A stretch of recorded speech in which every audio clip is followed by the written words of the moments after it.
Girl goes to the bathroom late at night, only to discover weirdness. The sky was unusually bright at 3 a.m. When she looked through the blinds, a mysterious aurora borealis glowed in the sky across the street, and then the light expanded rapidly, and it was so bright Daisy couldn't even open her eyes. But she remained calm. Since this is Iceland, it's not unusual for auroras to appear, so she went back under the covers and went back to sleep. In the morning, her boyfriend Jeff came to meet her for breakfast, and they went into the hotel restaurant. But it's not open. They figured it was closed today, so they went out to get something to eat. But when they went outside, they saw no one around. At first, Jeff thought it might be a holiday. That's why people were staying out late. But as they walked further and further, they realized that every street and every store was empty. Even the normally bustling square was silent. Hello?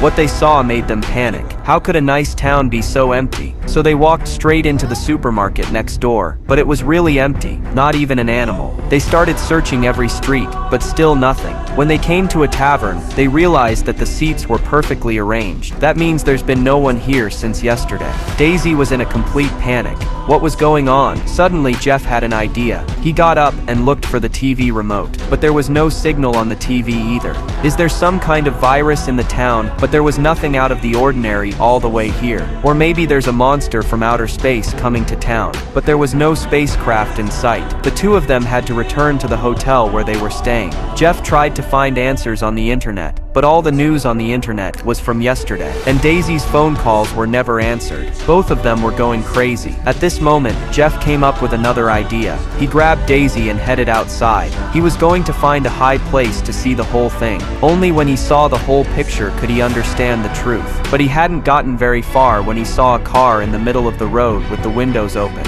and the car was running, but the driver was nowhere to be seen. The two of them just drove off towards the top of the mountain. After another hour of walking up the mountain, they entered the villa at the top of the hill, but it was empty. Even when Jeff looked inside, there was no movement. The two men's moods began to crumble. Who knows what will happen next? They hugged and comforted each other. They were just traveling, and this happened to them. When they got back, it was late at night. Daisy fell into bed, exhausted. She thought maybe it was all just a dream.